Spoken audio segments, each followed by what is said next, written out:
In the previous video, we saw about numbers and the various types of operations that can be performed upon those numeric types. Now let us move over to collections.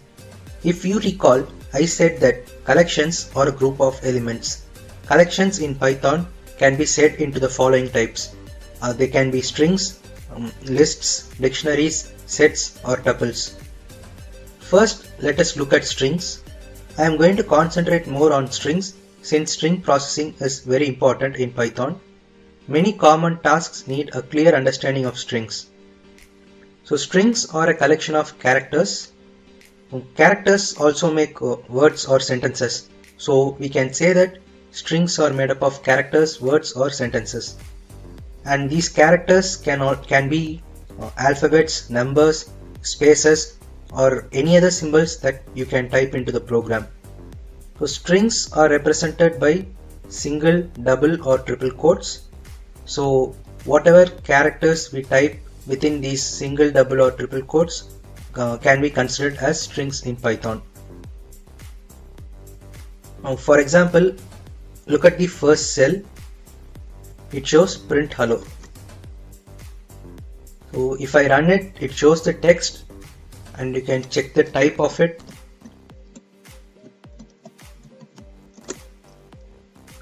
So it says that it is a string.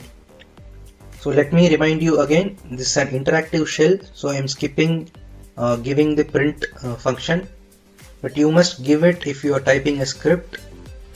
Even in the shell, it is a good practice to use print. So I am skipping it for my convenience, but you can always put everything within print statement whenever you are displaying an output. So as we saw, it can be single, double or triple quotes. So we just saw an example with single quotes. Now you can check with the double quote. So again, the type of this is a string.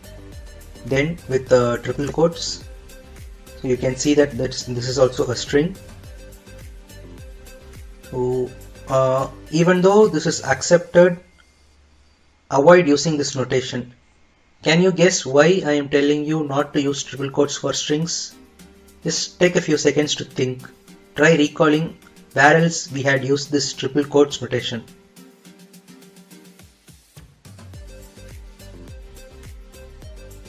So were you able to recall? So I already told you that this triple quotes are also used for multi-line comments. So if you just give a string directly within triple quotes, the interpreter will think that you are commenting something. So then how are triple quotes used for denoting strings? The answer is that you store this string in a variable,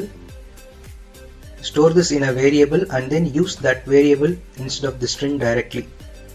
So if I run it, so this particular value is stored in A, and if you check out the value, you can say it shows hello, and if I check the type, so it is a string. So the same thing you can also use triple double quotes.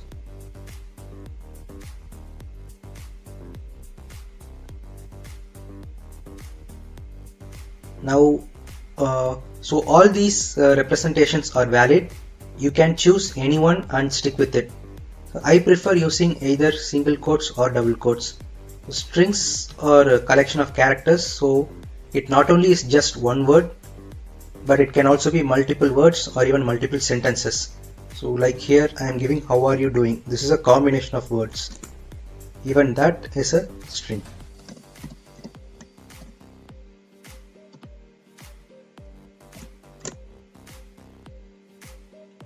So as long as you enclose them within quotes, they are strings. So we know that Python understands the characters within single quotes as strings. What if the string itself contains a single quote within this? For example, in this string, what if there is a single quote? So consider this following text. It's a good day, isn't it? So we have a single quotes over here and here already inside this particular string. So if I type it out, say this is the string that you want to give as input, and when you type it out,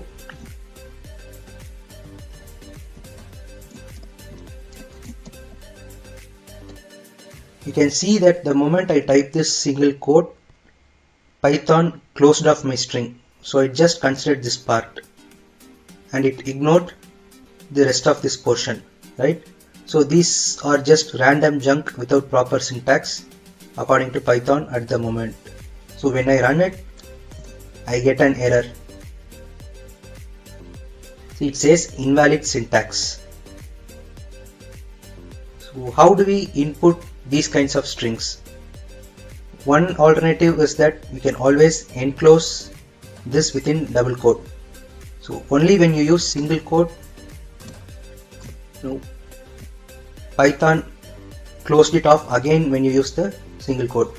But in case if you had used a double quote, Python will wait for you to give another double quote, and until you give that double quote, it will consider whatever characters or whatever set of characters you are giving as a single string.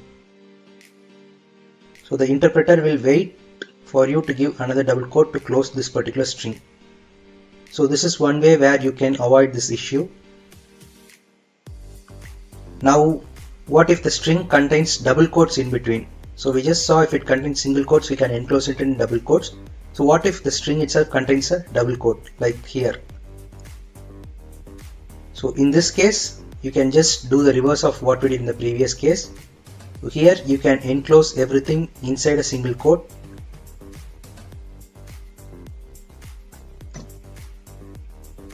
And so you can solve this problem, right?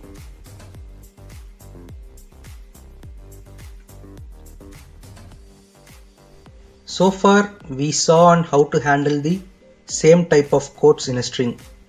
Now check out this sentence.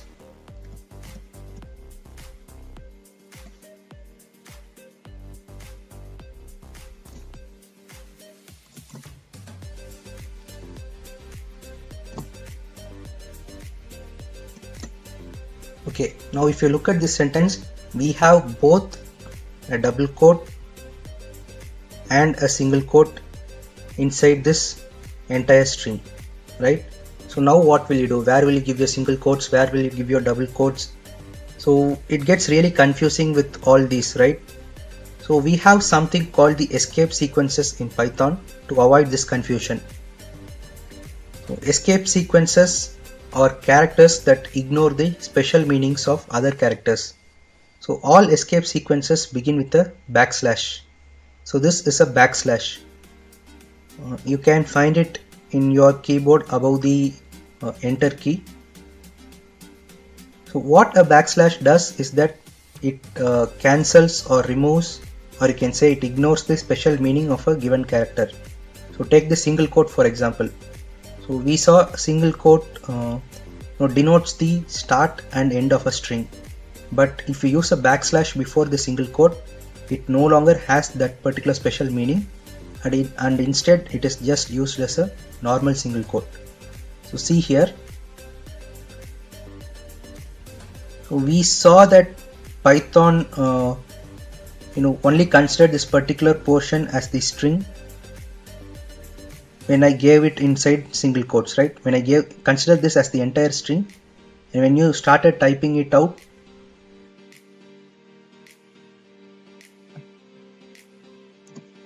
so you give your strings within quotes, right?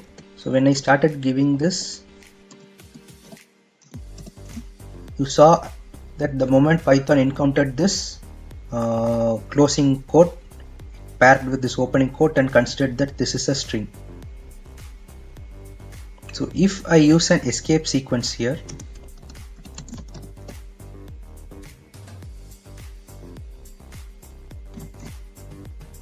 so here is where the meaning gets cut off, right? So if I use an escape sequence here, this single quote special meaning is cancelled and it becomes part of the string. So if I print it, you see it's a good day. So the meaning of this special character is disabled. And one thing you need to remember is that escape sequences most of the time will not work in your interactive modes. You need to use a print function to display them properly. So the same thing, let me give it in a print function. So you can see I used an escape sequence, that is the backslash over just before the single quotes.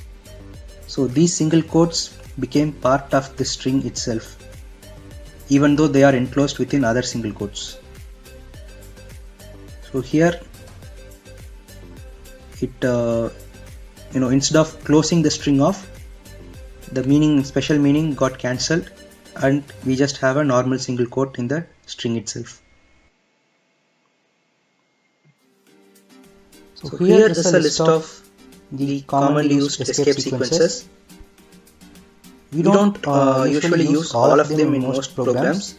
It is enough to remember just these 5: the backslash, the single quote, double quote, then the new line, and horizontal tab.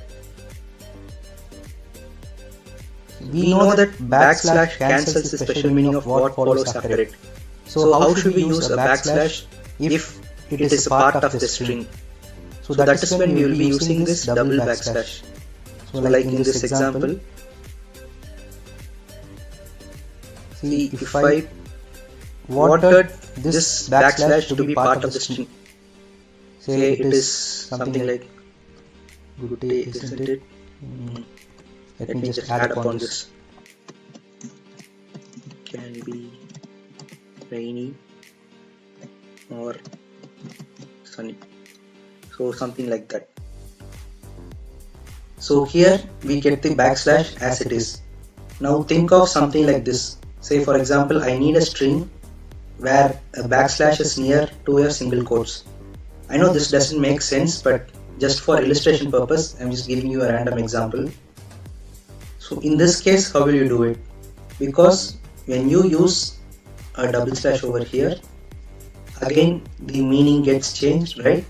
So you need to use another double slash. So what happens is, this particular doubles, we have 3 backslashes here. So the first 2, they become this backslash, right? So when you have this notation, you get this backslash as output, and then you have a backslash and single quote, which gives you the single quote. So what happens here is that out of these 3 backslashes, the first 2 will give you a single backslash, and this single backslash and single quote will give you the single quote in your output. So this is how your output will be. So we get the exact string. We have seen how to use the first 3. So if you know how to do with the single quote, the same thing applies for double quote also. Then we have this backslash n and backslash t. Okay. So consider this example. Here I am using this backslash n. So if we look at what slash n does, it says new line. That is, when the interpreter encounters this slash n in a print statement, it pushes whatever follows after that into the next line. So when I run this, you can see first it's a good day gets printed, then when this backslash n is encountered, whatever follows it is pushed over to the next line, right? This is the use of slash n. So if you have multiple sentences and you want to print them line by line, you can use a slash n. So this will separate or segment those continuous lines into new lines that can be displayed one by one. The same thing can be done using slash t, but the difference is that this prints them in a new line. This just gives a tab space. So when I run it, you can see this got printed, and when the interpreter encountered this slash t, it gave a tab space. So it is usually 8 characters. And then we have something called raw strings in Python. Raw strings are represented by a small r in the front before giving the string. So escape sequences ignore the special meaning of characters. What raw strings do is that they ignore the special meaning of the escape sequences itself. So if it is confusing, let me put it in another way. Raw string prints whatever it is in the string as it is exactly. No escape sequences or no special meanings. It ignores everything. It just prints whatever you give within these quotes when you mention or. If I print this, you can see the exact string is printed, right? So you may not encounter raw strings that often, but I mentioned them to you so that in case you come across one at a later point of time, I do not want you to be confused. So to summarize, strings are your a set of characters, words or sentences, and they are represented using single, double or triple quotes. So I suggest you use either single or double quotes. And then we have escape sequences which ignore special meanings of characters. So these 5 are what is required to be remembered. That is the double backslash. When you use a double backslash inside a print statement, in the output you get a single backslash. When you use a backslash and a single quote, in the output you get a single quote. And then a backslash and a double quote will give you a double quote in your output. And then slash n will push whatever following the slash n into the next line. And slash t will generate a tab space in between your sentences wherever you use this backslash t. Next, let us have a look at string formatting. String formatting is nothing but how you display the output on your screen when you print it out. So there are 3 kinds of string formatting that are most commonly used. One is the percentage format, the second is the string.format function, and the third is the f string. So we will look into each of them and on how to use them. So first is the percentage formatting. What happens in this case is that, say for example, you are printing something like hello student. So you can print it out directly or you can print it out in this format, that is hello %s and then followed by a percentage and the value that you want to print over there.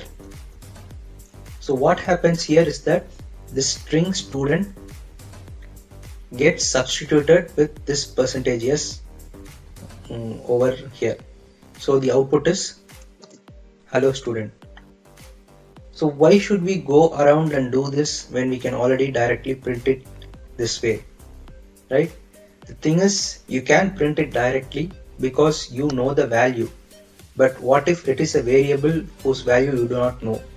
So let's assume I have a variable name which has some random value that you don't know. You want to know what it is. In that case, you need to print out something like print name. You can give it like this, say print name, assuming you have already defined and declared name and given some value to it. So this is simple. But what about printing more than one variables? And what about in cases where you have to insert those variables in between strings and not just at the end? So we need string formatting in those cases. So if you don't follow, look at these examples. Okay, first just know about this. Here are the symbols that we use to represent characters. %C for single character, %S for strings, and %D for integers. It is enough to remember these 3, but if you would like, you can also learn the rest. So we have %I also to denote signed integer, %U for unsigned, O for octal, X for hexadecimal. So this signed and unsigned integer is nothing complicated. It is just your positive and negative range of integers. So there is some set of integer range which you can define just by using your positive numbers and then using both your positive and negative numbers. So you can look into it if you are interested. You can just search for signed and unsigned integer ranges in the internet and learn about them. But right now for our course it is not needed. So I'm just going to skip over it. So as I said, it is enough if you know %c, %s and %d. So back to our examples. So this is what happens when I run this. So as we just saw, %d represent integers. So 5 gets substituted with this %d. This tells the interpreter that it should only accept an integer value over here.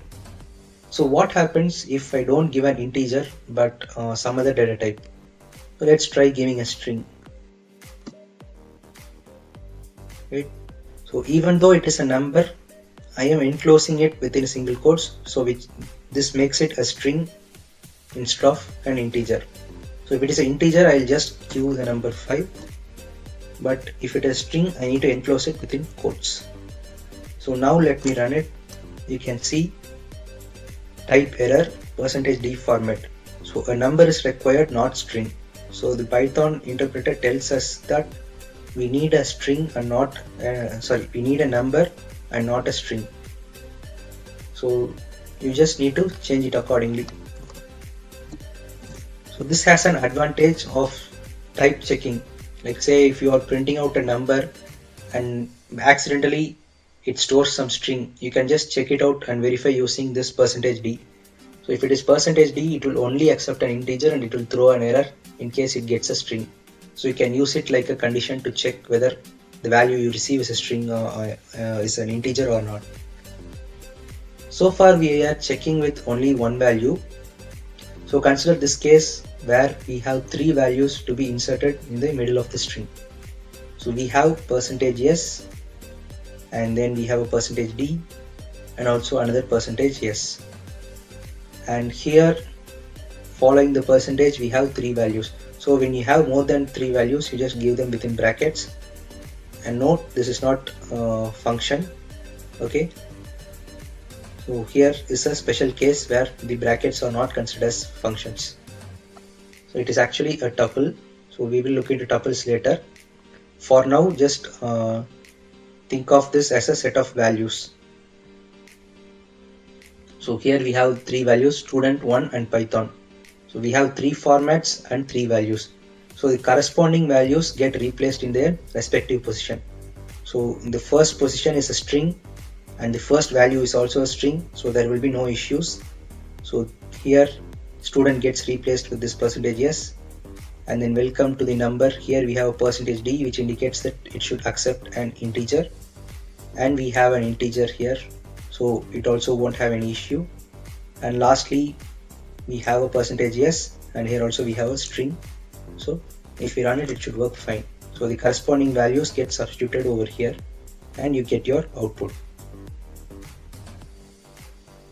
And there are also special cases while using % formatting.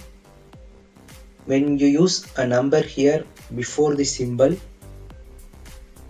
see over here, I could have just given %d and it works because this is an integer.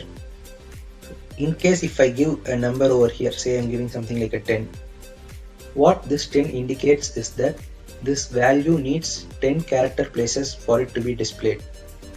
So it is easier to explain it with the output, so I'll run this first. So did you see what happens here? So here we get some blank spaces, right? So what has actually happened here is that 10 character positions were allotted for this value to be shown. So when I give 10 here, it assigns 10 character positions to display this particular value. This number 1, 2, 2, 3 has 4 digits in it. So the last 4 out of those 10 gets filled with this number, and we have the remaining 6 positions as blanks. So if 0 is used before this number, then those remaining formats get replaced with zeros. The remaining blank spaces get replaced with zeros. So this is the use of percentage when you give number in between this percentage and the corresponding character. So we have seen these we have three particular string formatting methods, and we have just seen percentage formats. So let's move on to string.format and fstrings now. So in string.format, there is no need for us to check for the corresponding character type. All you need to do is just print the particular value or the variable. So say for example here, hello, and this is the position where we need to print student. So what you should give here is an empty curly brackets. So when you give a curly bracket and then use dot format function after the string, the values within this particular brackets get substituted with this empty curly bracket space. So when I run this, you get your hello student. So this student gets substituted with this empty blank space. This is the role of dot format function. So as you can see, we don't use any percentage formatting here, and it is quite convenient because there is no need for us to manually worry about whether the types are going to be suited or not. So this is in case of one variable. So here let us see a case where we have 4 variables. So all you need to do is just give your blank braces, blank brackets right where you want to insert these particular values. So it is just really simple, right? It avoids all your confusion about your percentages and your corresponding data types. So when I run this, so we have 4 brackets and we have 4 variables. So here each of them gets shifted, each of them gets substituted to the corresponding positions. This is in case of using direct values. So what if we had variables with values, like how I explained during the start, when you need to display the value of unknown variables. So let me assume we have 3 variables, name, subject and marks, and the corresponding values are ABC, max and 96. So the value of name is ABC, value of subject is maths, and the value of marks is 96. Now again, you just need to give this empty brackets wherever you want to display the variable value, and in the same order you have to mention those particular variables within the dot format. So if I run this, you get the name gets substituted over here, which is ABC. Marks in the subject variable is substituted over here and its value is max, so we get max in the output. And then in the finally we are using marks, so marks is 96 and we get the corresponding value in the output. So this is how we will be using string format function. Next we use fstrings. So fstrings, we just saw that percentage formatting and then we saw how string formatting is used. So we know that string formatting really simplifies our task than how complicated stuffs are made using this percentage formatting. So fstrings make our task even more simple than dot format. So what fstrings do is, just like how we used small r in front of raw text, for fstring you use small f. And when you use small f, all you need to do is just replace the variables directly in the string. So you don't need to give your empty brackets or you don't need to use percentages. All you need to do is just mention the particular variable in the string and use an f in the front. So this is what we call as fstring. So it directly gives you the values. So this is even more simple than dot format, right? So check over here. Now I have something like name. I am displaying the corresponding values of the particular variables. But I think fstrings were introduced only after Python 3.5 or 3.6, I think so. So you won't be able to use it in versions prior to that. That is why fstrings, it is suggested that you stick with dot format, and if you are sure that you are operating in a Python environment that is later than 3.6, then you can use your fstrings. Quiz time guys, you got a few minutes to think. So now let's do some practice questions to get a grasp of how string formatting works. So we have 2 questions. The first question, we have 4 variables, say name, age, job and location with 4 values, XYZ 22 Python developer and Chennai. So what I want you to do is to display this information in the formats given in A and B. So in A you have this information displayed with some spaces in between, and in B each of these entries is displayed in the lines one by one. So I want you to convert this information and display it in this particular format in all three modes which we have just studied, that is percentage formatting, using string.format function, and using f strings.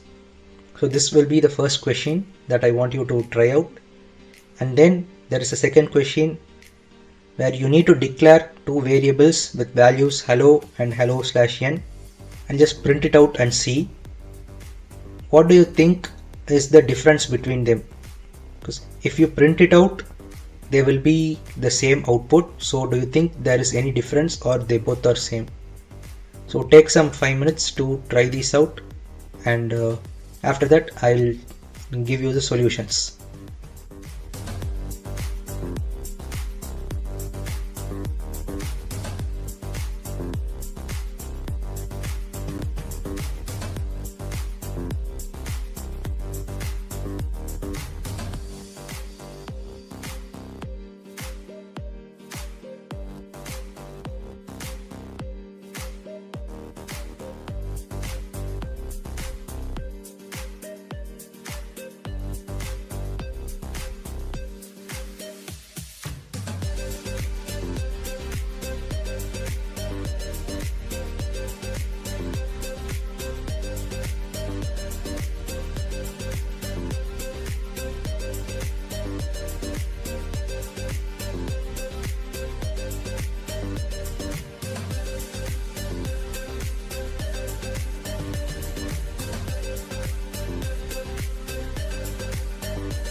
Time's up. Now evaluate yourself and keep listening.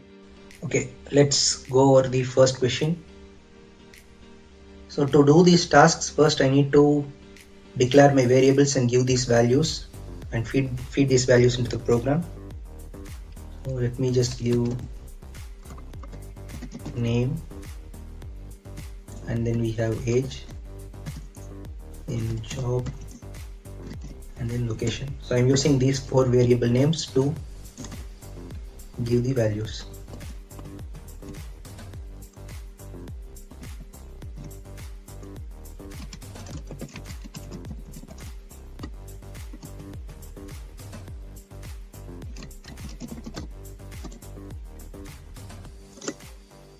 So we have these four variables and four values.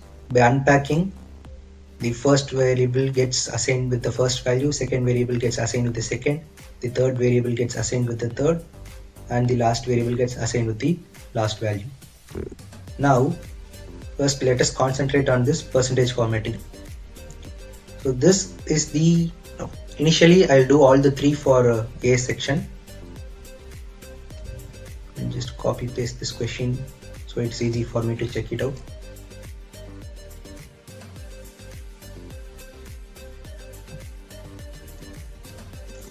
So this is the output we need using this information. first let me just give it in percentage format. Name,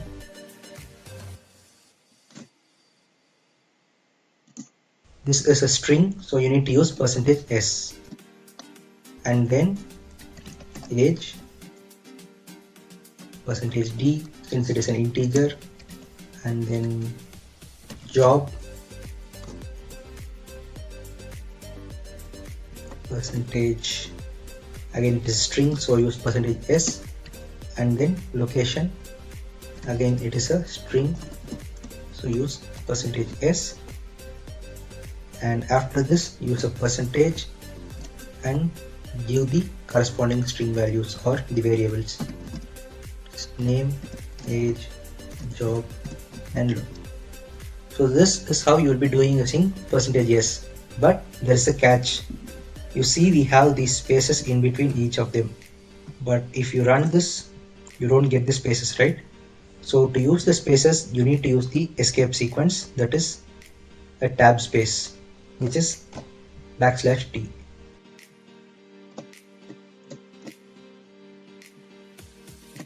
So when you use \t in between, you generate a tab space and you get the output as required. Fine.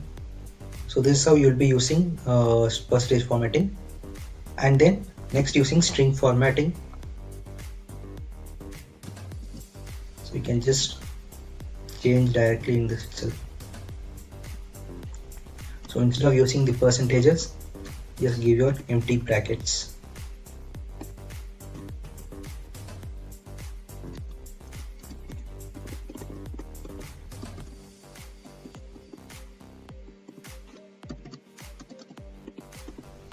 And here use dot format. Okay. So if you desire extra space, just add one more #t. So you can just directly convert a percentage format into a string format. Now using f string, which is even more simple.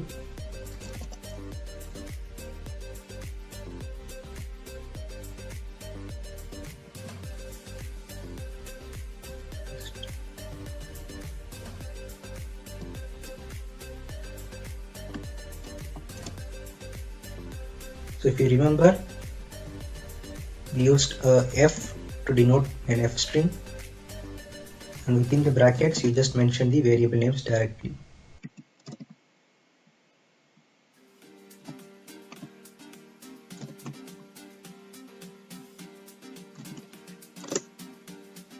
So we get the output as desired. So I hope you are clear with how to use percentage formatting, string format, and f strings. So this is using the first case. Now what about the second case? So this is similar to the same thing, except instead of tab spaces they are printed in next line. So you just need to repeat the same procedure. Instead of #t you need to give #n. That will give you the output in the next lines. So we'll just since we have already done this, it will be quick. So instead of #t you just need to give #n.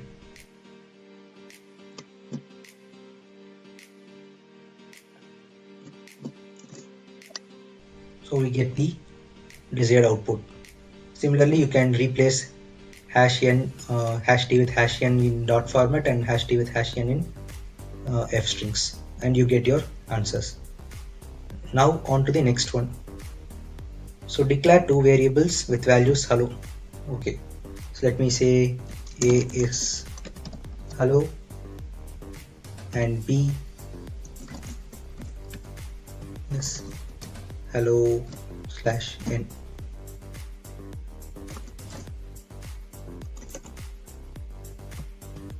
Now print them both. So print a and print b. So when you print you get the same value. So does this mean that both a and b are same? Even though we get it like this, the truth is we have 5 characters in a and we have 6 characters in b. Remember, escape sequences are also characters. So this #n is considered as a single character. So we have 5 and 6 characters. So these two are not exactly same. So if you want, you can check it out. There is a function called len, which gives you the number of characters present in a collection. Number of elements present in a collection. For strings, it is the number of characters. So length a gives you 5 and length b it gives you 6. If you give a equal to b, it shows it false. So even though the values are same, even though the outputs are same, the values are not the same. Okay, so this is the difference between using a #n and without using #n.